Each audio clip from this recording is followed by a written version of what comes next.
اگر شما در ایام نوروز همینجور تفننی پاشی یه سر بری بیمارستان‌های مختلف، یه سر به اورژانساش بزنی، میبینی که نوروز برای همه آدم‌ها هم اونقدر شیرین و باحال جلو نرفته. برای همین من تصمیم گرفتم یه مجموعه ای از ویدیوها رو در ایام نوروز براتون بارگذاری کنم از اتفاقات خطرناکی که برای افراد مختلف افتاده، چه قبل از نوروز چه بعد از نوروز، و دغدغه هایی که خیلی از مریضا توی اون تایم براشون ممکنه پیش بیاد، برای خود شما هم ممکنه پیش بیاد، رو راه حل هاش رو براتون گذاشتم و به مرور براتون آپلودشون میکنم. لطفاً این ویدیوها رو جدی بگیرین، چون واقعا حیفه که یک جشن و آیین خیلی جذاب تبدیل بشه به یک اتفاق خیلی تلخ که هر وقت آدم به نوروز دوباره میرسه یاد اون خاطره چند سال پیشش بیفته که چه اتفاقی برای خودش یا یکی از عزیزانش افتاد.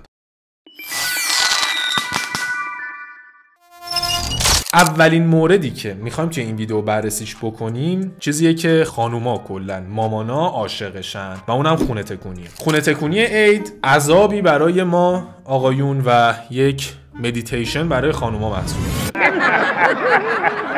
اوکی، چیز باحال نمیخوایم بحث کنیم، چیز باحالیه، قبول، قشنگ، تمیز بشه همه جا، خیلی خوبه.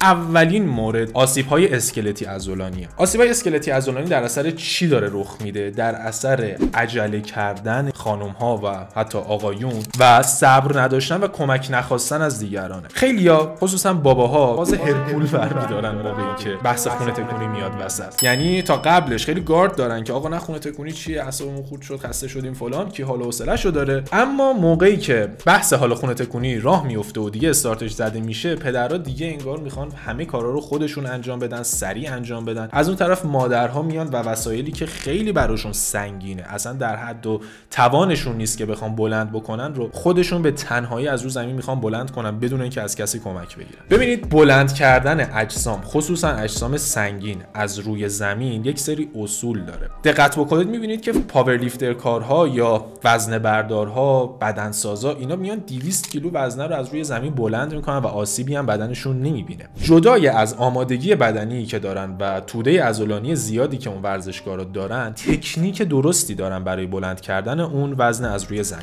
تکنیکشون چیه؟ شما باید در حین بلند کردن وزنه یا حالا هر شیء دیگه از روی زمین، فرم اسمانند ستون فقراتتون حفظ بشه و از زانو خم بشید روی زمین تا فشار روی پاهاتون بیفته. به هیچ وجه نباید جوری خم بشید که کمرتون، ستون فقراتتون حالت هلالی پیدا کرده باشه. چرا؟ به خاطر اینکه این فشار روی کمر میفته و این فشاری که روی کمر میفته میتونه باعث ایجاد فتق یا مشکلات دیگه‌ای برای ستون مهره شما بشه و آسیب خیلی جدی به دیسکاتون وارد بشه. لطفاً برای بلند کردن وسایل سنگین ترجیحاً از یک نفر کمک بگیرید و تکنیک درستش رو هم رعایت بکنید. اینجوری حداقل فشار و گرفتگی و آسیبای خیلی شدید اسکلتی عضلانی براتون کمتر ایجاد میشه. برای بلند کردن یا حالا جابجا کردن وسایل خیلی سنگین مثل مبل یا یخچال دیگه حتما باید از یه نفر کمک بگیرید. یعنی من کیسش رو دیدم، خونه یه بنده خدایی بودیم، حالا اسم نمیارم، باباش یه تنه میخواسته یه کمد از این دو درایی که اینجوری هستن و با هل دادن مثلا تکون بده. نتیجهش چی شد؟ نتیجهش این شد که کمرش گرفت، همون رو رفتن بیمارستان. اینا مواردیه که خیلی شاید واضح باشه که کار درست چیه، اما وقتی آدم تو شرایط خانه تکانی قرار میگیره انگار یادش میره که من باید توی این شرایط خب این نکات رو رعایت کنم، این کار باعث آسیب میشه، انجامش ندم. گوش کسی به این حرفا اون لحظه بدهکار نیست و اینا رو شما باید قبل از انجام دادن خانه تکانی یه مروری با خودتون بکنید که موقعی که میخوام مثلا یه وسیله سنگین رو جابجا کنم از یه نفر کمک بگیرم. بابا کسر لاتی نیست به خدا کمک گرفتن، کمک بگیریم، دو نفری اینو هولش بدیم، خیلی منطقیه. دومین مورد از شایع ترین اتفاقاتی که مردم به خاطرش در زمان نوروز مراجعه میکنن به اورژانس، مشکلات تنفسی و حساسیتایی که دارن. مشکلات تنفسی به سادگی قابل پیشگیریه. اولا اگر آلرژی یا حساسیت خاصی شما دارید، تمیزکاری و گردگیری و کار با شوینده و این چیزا برای شما نیست. بسپریدش به یه نفر دیگه.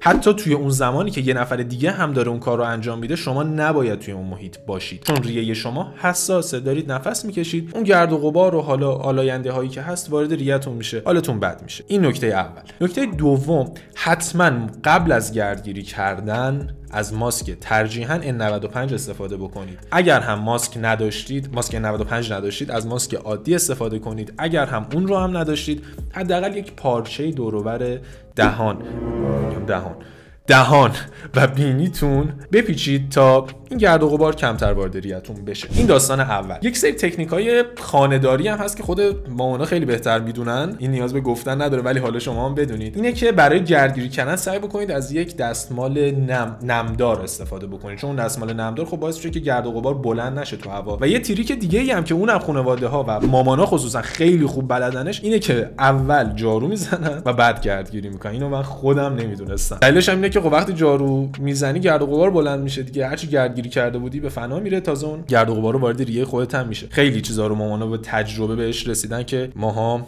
نرسیدیم. بریم مورد بعدی. سومین مورد از مواردی که مردم به خاطرش به اورژانس‌ها دارن مراجعه میکنن در ایام نوروز، آسیب دیدگی‌های پوستیه. آسیب دیدگی‌های پوستی خیلی واضحه که شما بعد از دستکش استفاده بکنید، اما چه دستکشی؟ دستکش‌های لاتکس معمولی فایده نداره و مواد شیمیایی به راحتی ازش عبور میکنن. شما باید دستکش‌هایی که نیتریلی هستن یا وینیل ضد مواد شیمیایی هستن، از جنس این دوتا هستن رو باید استفاده بکنید. چرا؟ به خاطر اینکه این دستکش‌ها واقعا میتونن از پوست دست شما در برابر اون مواد شوینده‌ای که دارید ازشون استفاده میکنید محافظت کنن. اگر هم میتونید مقدور براتون از عینک‌هایی که حالا کسایی که توی آزمایشگاه هستن دیدید قطعا، از عینک‌های ایمنی استفاده بکنید تا حتی توی چشمتون هم خدای نکرده اون مواد شیمیایی نباشه. مورد بعدی که وجود داره اینه که اگر خدای نکرده دستتون آسیبی دید، مواد شوینده‌ای روش ریخته شد، حتما سریعا زیر آبی که با فشار هم داره میاد قرارش بدین و بلافاصله مراجعه کنید به بیمارستان. از درمان‌های خانگی و درمان‌هایی که توی اینستاگرام دارید می‌بینید که نمیدونم زرده تخم مرغ بمال، سفیده تخم مرغ بمال، فلان کن، زردچوبه بزن، غذا که نمی‌خوای بپزی که این دست سوخته، باید سریعا مراجعه بکنید به بیمارستان و تنها کاری که شما تو خونه مجازید انجام بدید شستن دستتون با آب فراوانه. فقط دست یا هر سطح دیگه یا هر جاتون که سوخت فقط زیر آب بگیریدش، به جز اون هیچ کاری نکنید و در اولین فرصت به بیمارستان مراجعه بکنید تا کارهای درمانیتون شروع بشه. چهارمین مورد از شایع‌ترین مواردی که مردم رو در ایام نوروز به بیمارستان ها میکشونه، تنفس گازهای سمی و مسمومیت در اثر تنفس اون گاز هاست. شما بچه‌ها خیلی تا الان قطعاً شنیدید که نباید مواد شوینده مختلف رو با هم ترکیب کرد و این یه فکته، یه نکته واقعا درسته. اما هنوزم که هنوزه بعد از این همه اطلاع رسانی بازم مردم دارن شوینده‌های مختلف رو با هم دیگه ترکیب میکنن هر سال و هر سال هم کارشون به اورژانس کشیده میشه. خیلی اوضاع خیته. بچه شما جوهر نمک و وایتکس رو نباید با هم ترکیب بکنید، تولید گاز کلور میکنه، باعث خفگی شما میشه. شما سرکه و وایتکس رو نباید با هم دیگه ترکیب بکنید، به خاطر اینکه باعث آزادسازی کلورامین میشه و اونم میتونه باعث خفگی شما بشه. توی فضای بسته مثل دستشویی و حموم اگر میخواید استفاده بکنید از این شوینده ها، حتما یه تهویه مناسبی براش برقرار بکنید. توی فضای بسته از این گازها استفاده نکنید. من توی مورد قبلی فکر کنم مورد دوم میشد بهتون گفتم که حتما از ماسک باید استفاده بکنید. خود ماسک زدن باعث میشه که شما تنفس یه ذره براتون سخت‌تر بشه. حالا شما حساب کن توی یه فضای بسته هم میای، ماسک هم زدی، یه گاز سمی هم اون وسط گذاشتی، چیزی به نام اکسیژن دیگه به ریه شما نمیرسه توی اون فضا. خواهشاً این مواد رو رعایت بکنید، خیلی جدیه و میتونه واقعا باعث مرگ بشه این بدون. خواهشاً رعایتش بکنید. پنجمین مورد و یکی از رومخترین مواردی که مردم رو داره میکشونه به بیمارستانا، سقوط از ارتفاعه. یعنی دیگه اعصاب خورد کن‌تر از این برای خود من وجود نداره که این مریضی رو ببینم که داشته یه جایی رو تمیز میکرده یا نمیدونم لامپ می‌خواسته جابجا کنه، وصل کنه، عوض کنه و افتاده سقوط کرده و الان حالا با شکستگی و ضربه مغزی و این داستانا پاش برداشتن آوردنش بیمارستان. این دیگه نکات ساده ایه، ولی میگم بچه‌ها اینا رو کسی رعایت نمیکنه هنوزم که هنوزه. خواهشم موقعی که میخواید نردبون بذارید به یه نفر بگی نردبون رو براتون نگه داره، روی یه سطح لیز نردبونتون رو نذارید، از دمپایی درست استفاده بکنید. اصلا دمپایی پلاستیکی از پای آدم در میان، ممکنه موقع بالا رفتن از پله گیر بکنن به پله شما رو نقش بر زمین بکنن. خواهشاً یه کفش بپوشید میخواید برید بالا، یه نفر بیاد هوای شما رو اون پایین داشته باشه، نردبون رو نگه داره. از وسایل ایمنی استفاده بکنید. از نردبونی که پدربزرگتون 50 سال پیش داشت استفاده میکرد استفاده نکنید، یه نردبون درست حسابی بردارید. یکی از بدترین چیزایی که واقعا میتونه مریضا رو بکشه تمیز کردن شیشه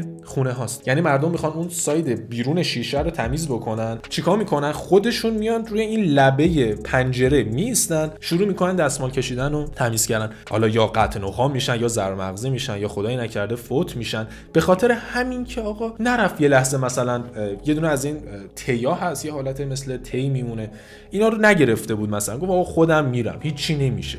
یه دستگاه جدیدی هم اومده، دستگاه که نه، یه وسیله جدیدی هم اومده که مثل همون چیزایی که باهاش داخل آکواریومو تمیز میکنن. اینا شما آهن رباییه، یکیشو میذاری اون طرف شیشه، از این طرف شیشه که داخل خونه هستی این میگیرتش و شروع میکنی تمیز کردن از همین ور شیشه.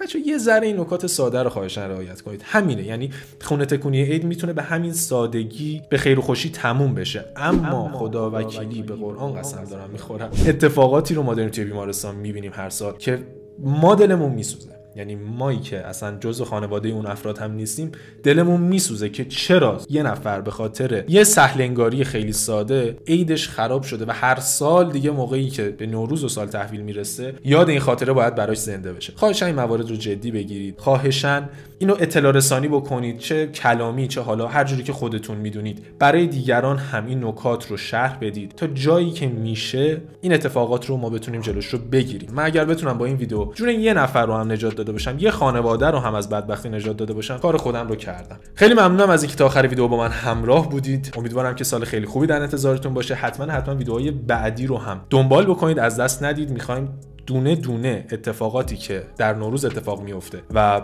مردم رو به بیمارستان میکشونه رو با هم دیگه یه بررسی بکنیم. ان شاء الله امسال با دیدن این ویدیوها چند نفر کمتر دچار چالش باشن در نوروز و سال جدیدشون. مراقب خودتون باشید. نوروزتون پیشاپیش مبارک. خیلی مخلصیم.